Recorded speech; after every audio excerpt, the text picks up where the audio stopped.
Okay, you guys, if this is your first time actually trading, I'm begging you, do not trade this week. This week is not going to be the best week for you to be trading because it is full of turmoil, as you guys are about to see right here. On Monday, and you can take a snapshot of this. That's why I take a screenshot. You guys can snapshot this so you'll have this available to you. I forgot to look up what times, but basically usually around for the US and CAD news, it comes around 8:30 a.m. Eastern Standard Time or New York time. And the rest of those, you can look them up as you go. But period is, the problem is, look, CAD is coming out with their inflation numbers on Tuesday. And then you have the trade balance for the JPY, which is not that big of a deal, but inflation numbers are coming out for the pound. You got CPI numbers, which is customer inflation numbers, saying kind of like a presidential report card to see how well they're treating their people. It's coming out on Wednesday. And let me pick this color because I'm about to mark this up. This one right here is the danger. Right here. Nope, I didn't mean to do that. Let me erase it. All right, so let me do that again. Right here, this is going to be the one. Okay? This is going to be the gigantic behemoth for the entire week. Everything is going to lead up to this one announcement because for the first time in a very long time, it is anticipated that the Feds are going to be cutting interest rates on the dollar. If that happens, the stock market is going to go crazy. The Forex market is going to go crazy. All markets around the globe are going to go nuts. And this is going to ring like a gong later on in the Asian sessions, as soon as the Asian sessions pick up and catch this information, whether they move the interest rates or not. The only thing is, if they don't move the interest rates, I still say they're going to be some sparks all over the place, but not as bad. But if they do what they have already said they're going to do, which is to lower interest rates, watch this market go nuts. So Wednesday, I would just not even do it. See, look at this. Boom, boom, boom. Big news. You got unemployment on that. Then on Thursday, you got the pound coming out with interest rates. Then you got jobless claims coming out on Thursday, which is not that big of a deal because they've already going to be made their decision right here. So this news event on the US dollar won't be as impactful as it normally would be. And this would be more of a reflection on the presidential race because this is telling, okay, Kamala, you guys are already in office. What have you been doing? But to be honest with you, people are dumb. So they're going to vote for who they like, not who's doing the best job anyway. So that's a different story. But the point is that next inflation is coming out. And I put this inflation in. I'm sorry, I wasn't supposed to do that. Give me 1 second. These are two different events that's coming out on the Japanese yen. So on Friday, we have interest rates coming out here. This is going to be interest rates and then inflation numbers. So that's what this is supposed to be, but it's a screenshot. So just switch this out from inflation to interest rates, okay? So that's what it's going to be. It's going to be interest rates coming out on Friday and inflation on Thursday. So JPY is going to be another one of those that you might want to just, you know what I mean, wash your hands of. It's not. So either way it goes, you guys, you see, this is not going to be that good of a week for new traders. If you are a trader and you've been trading for a while, you already know, get in, get out, you know, whatever you're going to do, but don't swing nothing because it's going to swing in the opposite direction, or we don't even know what direction it's going to swing in. So you want to avoid that. All right. So now let's go to the charts and now let's look at what happened last week. And again, I'm not going to try to make any anticipations. In fact, you know what? I'm not going to waste time marking up charts, because realistically, it's not going to make a difference for this coming week, okay? Because whatever you try to look up and to anticipate, because of this volatile week that we're going to have, nothing that you anticipate or mark up on your charts in advance is really going to make that big of a difference if you're not in and out of your trades by Tuesday, in my personal opinion. In and out of your trades on Tuesday, don't touch the markets on Wednesday, come back on Thursday, see what they have available, okay? Let me repeat that again. In and out on Sunday, Monday, and Tuesday, which basically, you know, I like trading the ocean wave. Because it's a trend trading system. So I will be looking for great opportunities. In fact, let me show you one that I like. So for me, what I do like trading pairs that's going to continue in the same direction. I only like really trading the ocean wave on Sundays and Mondays because that's when the market tends to go in the same direction. So as you can see right here, if we were to expand this, You can see that right here, this is the Swiss JPY, and it is sitting at a level, and I'll mark that up so you guys can see that. If this thing keeps going, it's going to break below this level and keep on going. And, you know, we can go out to the 4-hour time frame and see that this, I'm sorry, to the daily. Let's go to the daily time frame. And, you know, you can see that there's many different new levels that it can touch. We can go here. We can go down to here. And let's go back to this lower time frames. So if it breaks through, what are we looking at? The next level, let's go to the 1 hour to make it more feasible. Let me pull this down, and then we'll pull this up. And now you can see. So there we go. So you got a good distance that it can go. Okay, it got some good room to run from the daily perspective. So that's what I'm looking at. Okay, if it breaks through and it goes to the next level, we can mark this level up as well. I see one right here. So let's mark that. I'm marking these tops. You see that? Boom, tops. That's all I'm doing. I'm just marking these tops over here to create these levels. That's how you do it. Just mark these tops over here. See that top? Here's another top. See, you can see these tops, and you can go all the way down if you wanted to. It's not necessary. I don't think it'd come way down there. But I'm just marking tops, and then you go to the 30-minute time frame or whatever. And there you go. So now you can clearly see that if it sits at this level, it may come back up and retest the main wave. But if it breaks through here, then the next level is down to here. And that means that if it's going to continue to drop at that level, then that's another 157 pips that or so that it can go, you know, before it hits that level. So this is what I'm looking for. I'm looking for ones that's just drifting. You know, that's going to keep drifting in the same direction. If they're not drifting, then I'm not interested. Okay. So I want smooth moves, smooth. See, like this looks like it's going to go up some more. So this looks like it's at a, you know, boom and can break to the top. So that's what I'm looking for. Ocean wave moves, ocean waves. Okay. Ocean waves. That's all I want. I don't want anything else on Tuesday, Sunday and Monday. See this one? It looks like it's heading down. See that? See that? And it's at the average daily range. Let me do something for y'all. Indicator list. Let me get this out of the way so it won't be a distraction, and you'll see what I'm saying. Boom. You see that? Boom. Because when if you do have the ADR, it's going to reset anyway. That was from last week's numbers. It's going to reset. So where can this possibly go? Let's mark up some levels. Okay, that was one there. I can see right here was one. Okay, so we can say maybe to there. So if it goes to there, we still got some running room. And again, just because I scrunch it up don't mean it's small. So that could give us another 100 pips or so. You get what I'm saying? So this is what I'm looking for. So pretty much I'll probably be focused on the JPY pairs and the Swiss. The JPYs and the Swiss, because I know they won't give me too much trouble.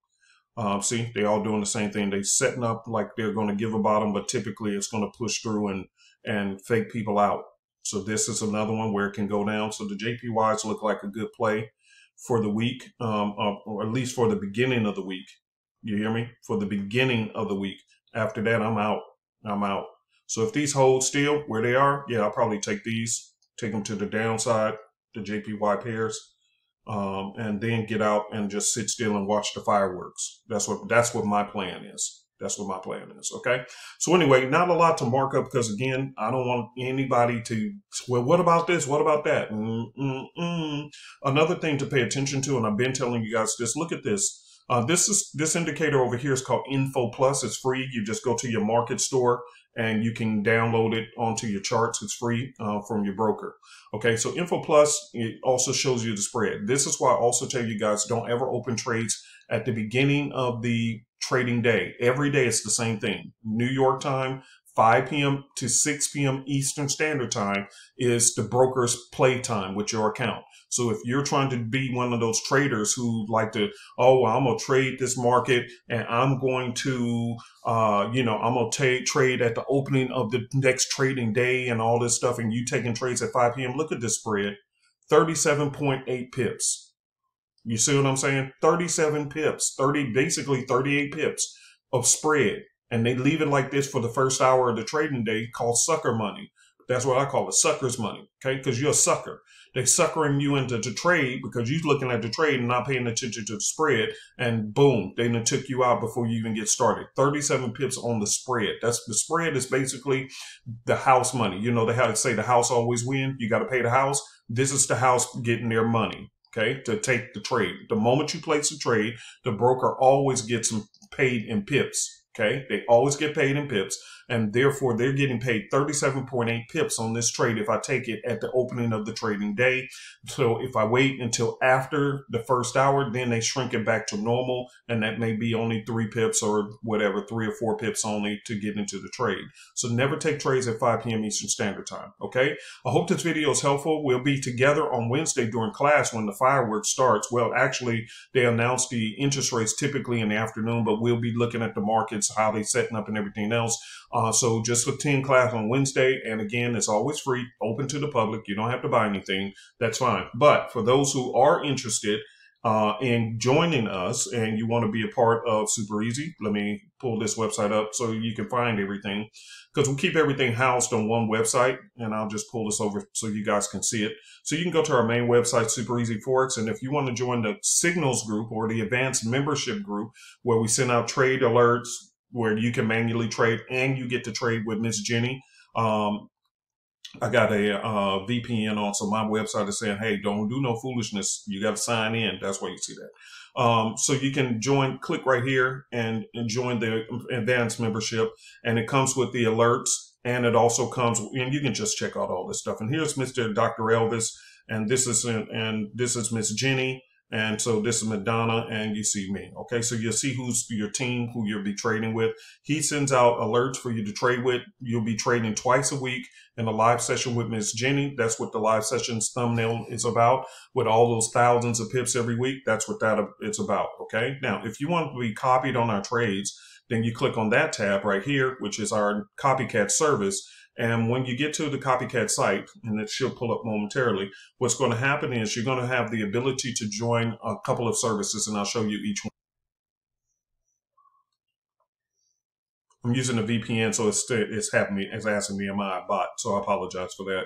But anyway, by the way, if you are on a VPN, just sign in first, click on the log in, and that'll go away, because again, it's just protecting us, our company, from predators. So anyway, you have this one where if you just want to be copied on just Forex trades, then you have that option. If you just want to be copied on the US 30 trades, you have that option. But if you want to be copied on both, you get a double discount by clicking on this one. Now, let me say this. I am planning on doing a video this week. If I haven't done it by Tuesday, so when you guys remind me. But what I want to do is I'm going to show you, and again, I'm not endorsing this broker, but this is a broker that I've been using for a very long time called CoinEx. And they do take US customers. And they, because they take payments through Bitcoin. So what you do is you purchase some Bitcoin, then you transfer it into your account with CoinEx. And it's pretty simple. But on your live account, you can actually ask for what's called a micro account. And a micro account will allow you to place trades on the US 30 and the NASDAQ, just as if you were placing a 0.01 lot size on any of the Forex pairs, which means you can have a 50 pip stop loss on a regular pair. But if you have 0.01, it's only like $5 or something like that. So it's the same thing. They make it the same thing with the US 30, okay? Because we do have multiple trades open at the same time. And like I showed you guys live in class one time, some of these trades, they can only be like $2 or, whatever. I got one account that has only 20 bucks in it, and I'm still trading the US 30 with a 20 buck account. But what I'll probably do is put like maybe 100 bucks into an account, and then once the trades start hitting it, I'll show you guys what a 0.01 lot size look like on a $100 account, so that you're not afraid to say, well, this may be too much or whatever. Now, for those who keep over leveraging your account, you're going to see that you can be in many, many trades that may be in holding, because trades do not always instantly go into profit. Sometimes as you're trading, they will go into drawdown, but you'll see that the only reason you're in deep drawdown on your account versus mine is because you're trying to use big lot sizes. And that's a big no-no. You don't use big lot sizes. You want to let this account grow, so you use the smallest lot size or the next to the smallest lot size, and just leave it alone so it grows. So if it goes in drawdown, it eventually pops into profit like we've been doing. We've been showing weeks and weeks and weeks of profits. But some of you guys, you're blowing accounts because you're constantly trying to use, you put $100 in and you're trying to use the maximum lot size there is because you're trying to flip this account real fast and you're being a knucklehead. And one of the things that bothers me is the stubbornness of people. I tell people all the time, whether you're trading your personal account, using a bot, using an EA, I don't care what you do. The fact is, it never changes the fact that you have to use a risk management, which is 1 to 2% of your account. 1 to 2%, so that no matter how many trades it's taken or not taken, it won't blow your account. So anytime you hear a person talk about, my account got blown, you already know exactly what the problem is. It is the fact that they are very poor money managers. That's it. That's the only way a person can blow an account, is to be a very poor money manager. It's not a strategy. It's not this and that. It's because you're a poor money manager. And that means you're trying to be in a rush to get to a goal versus everybody else who's growing their account systematically and with patience. In fact, we got a gentleman named Rob. He tracks his account. He sent in and posted into the group because he manages his account very well. And he showed the total growth of his account since he's been using these copiers. Total growth. I mean, it's just constantly growing, projecting in the right direction. In fact, hold on, let me show it to you. I'm just showing you guys this so you know I'm not making things up. So let me kind of increase this so you can kind of see it and go from there. So as you can see, he actually tracks his results of the copier for the US 30, okay? And when you go through, if you do sign up for it, make sure to go through the tutorials, because I cover how to match the symbols. Because if you're using a broker where we use a broker, maybe PlexiTrade, that uses US 30, your broker like CoinEx uses US 30 USD. So there's a way to, within 30 seconds, to click on the settings, go to the symbol matching, and it takes only 30 seconds to match it up. So that's what this was about. But look at this. Watch this. Then he posted here. 5K start. Look at this. At the end of the day, here we go. 30 days of trading. Look at that. Total profits, $1,300 in a month. Okay, see, just letting it grow. He averaged it out to about $45 per day, 27.49% total. See that? 0.91% a day in profits. All he's doing is just letting it run. And look at here. See? And this is Robert. And Robert, thank you for sharing that, because he did ask permission. Hey, is it okay if he shares this in the other with others? And so I want to share this myself, so you guys can see. Okay, and see, look, 0.01 starting lot on a 5K account. Do you see what I'm saying? Some of you guys are using this on a $100 account. He has a 5K account and he knows to use just 0.01 starting lot. Now he only bumped it up to 0.1011, only a little bit after 1,000 in profit. So do you see what he's doing versus what you guys are doing? Here's what he did on a 5K account. Take a picture of this. On a 5K account, he's only using 0.1. Okay. Then when he made 1,000 profit, he only bumped it up by 0.011. I'm sorry, 0.11. Only by one, because he's taking his time. He's okay with taking time. He's okay with it. You're not. That's the reason why. Here's your problem right here. Here's your problem. You're not following directions. So don't talk about blowing accounts, and I don't care whether you're doing it on your own, whether you're trading or on your own trying to pass prop firm challenges. It's always the same thing. The number one reason why retail traders blow accounts is because of this. They don't manage the money. Okay. All right. So here's testimony. I love it. So anyway, you guys know what to do. I'm gonna go hang out with Nancy. I hope this video helped. If it did, let me know. Okay. Thank you very much.